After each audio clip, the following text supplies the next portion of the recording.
That's the reason why we are developing this video to help everybody, so you can be successful in your activity number 5 for this week in the holidays. And as you know, remember that we also explain everything on the class, and we keep keeping track of all of these concepts and topics that we will be studying. Okay, so if you click on, let me go back to lesson, right? As I always do, you're gonna click on lesson, and then you're gonna click in activity number 5, and the name of the lesson for this week is descriptive statistics. Descriptive statistics, and I'm so excited with this topic because this is something that we will be doing all the time in this class, and also in your regular life as a researcher. You will be developing descriptive statistics constantly, all the time. So why we are so engaged with that? What we use it a lot because we are actually describing, explaining, or where the best word is describing, a situation, phenomenon, right? So that's the way we call it, and we're gonna keep going on this. I'm managing the technology in everywhere, so I wish everything's good for all of you. We are here in the lesson 5, you see. So we're gonna work with the workflow of data. Workflow of data, what is this? We need to create and have a structure and a strategy to keep track of the entering, cleaning, describing, and transforming data. That's why we call it the workflow of data.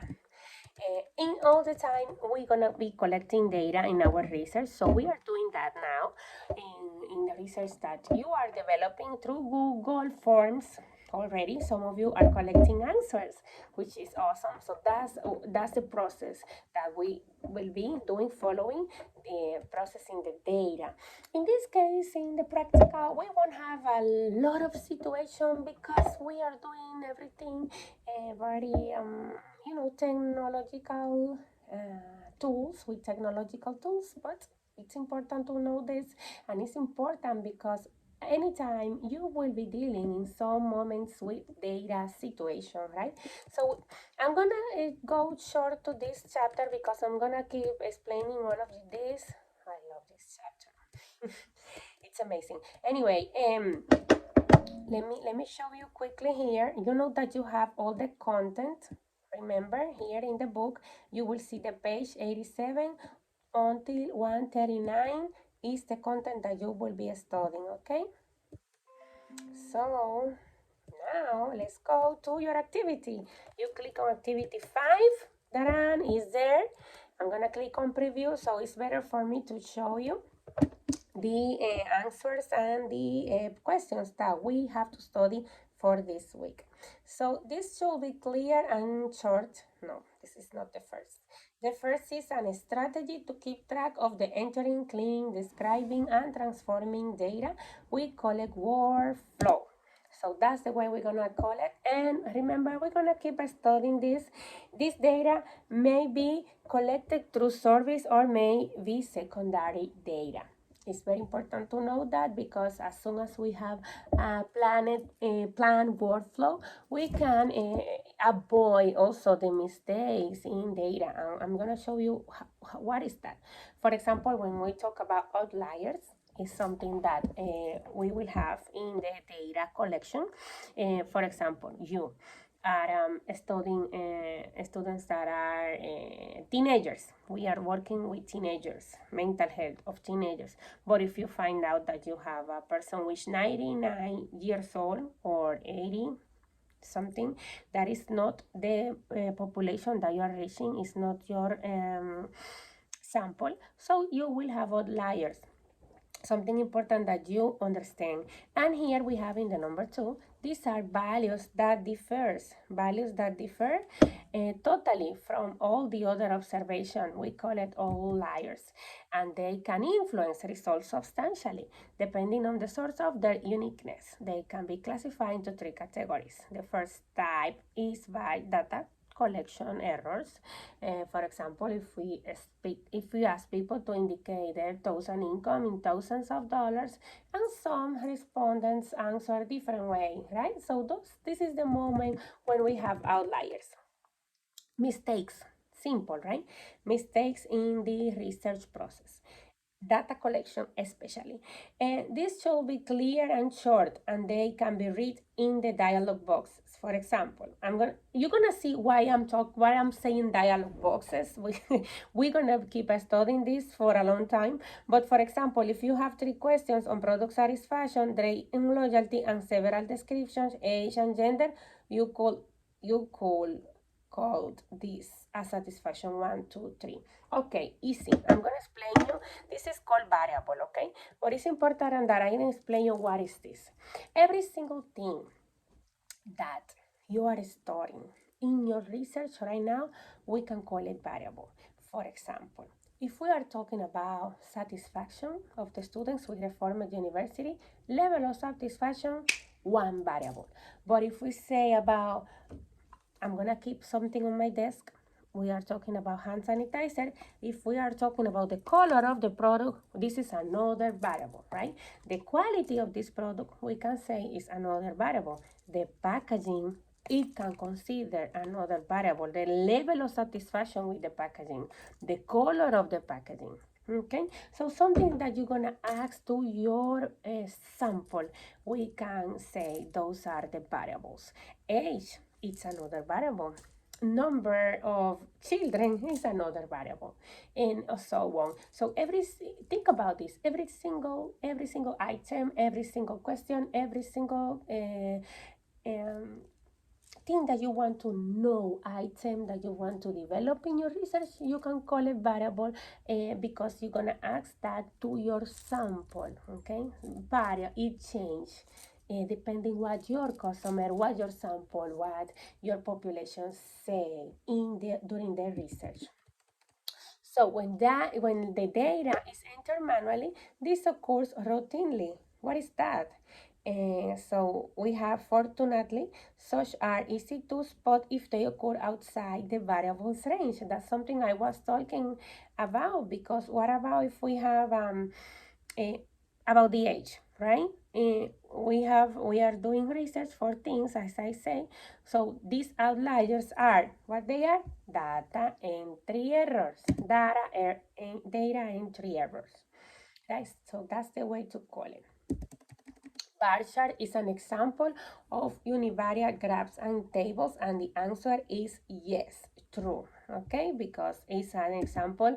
The same for histogram is another example for univariate graphs and table. Also, we have here frequency table is an example of univariate graphs and table. What that means? What you say univariate? Because it's showing one result from one answer. Okay. But also we have, so again, if I ask the income, right, I can show the results in a frequency table. The income is the one variable, right? Univariate, the word tell you a lot, right? They are known also as central tendency. What is this? I'm gonna be working on this a little bit more, but this is something we call measures of centrality. Medidas de tendencia central. Sorry. Measures of centrality. So what is this? Mode, median, and mean. Those are the measures of centrality. Median, mode, and mean. And this is something that I want you to understand, because we need to check on that every time we have results. It's important to understand. Also, it's a foundation to understand the analysis of the results. So we also have here in the number 9, I think I already answered you that, right? When the data are entered manually, but I think already I did that. I'm making sure, because I think I skipped something for you. Okay, we are here involves the analysis of 2 variables in order to determine the empirical relationship between them. These are 2 key measures that indicate linear association between 2 variables, and we talked about this before. You remember when I always say, if we describe the relationship, how much you study, and the amount and the quality of the grades that you have, right? We are talking about correlation, or we are talking about something we call bivariate statistics. Two variables analyzed. So I'm gonna click on that. The number 10 here in the activity says link of your questionnaire created on Google. You have it already. Most of you have it. Some of you still are working on this. Some of you, I made some observation, and my advice to all of you is do it and start to distribute, because we need for the next week at least 10 answer for every single questionnaire that you are developing. So move diligent, move fast, because I need those answers in order to help you to be successful in this course, and I need that you do your part. So you're gonna copy your same questionnaire here, no problem at all. The Google link for Google Forms. Detail the variables of your study, at least two. So some of you selected for this course independent, the use of the library resource, and dependent, the level of satisfaction. The independent is something that I cannot modify. So the researcher won't study that. Let's no study. I mean, the word is modification. So yeah, independent is something that we are not going to modify in the research. Independent. And also we have dependent. So dependent is something that we will be studying in our research. So this is an example, the level of satisfaction. So choose two variables in your study. You can put it there in your box, and remember everything that you are doing, like age, knowledge. Some of you are doing a lot of questions about level of knowledge. So will be one of your variables. Okay, level of satisfaction, another variable. So you're gonna choose two. Age, remember all the demographics will be variables. Put it there, put two variables, and you're done. And I will help you with the rest, because I'm gonna give you advice. I'm gonna tell you the next process. Okay, it's gonna be okay. So yes, that's it. That's the activity for today. Choose two variables from your study and write it there. It's just 2 words that you have to write here. 2 words. And once you're done with the 2 words, with your questionnaire in Google that you already have it, it's okay. You don't have to do anything else. Just answer the questions here that I am showing you. I wish I can in the phone, but it's not possible. And so do your best. Remember, everything is here. We're gonna keep studying all of this concept in the next week, and I wish you success during this week.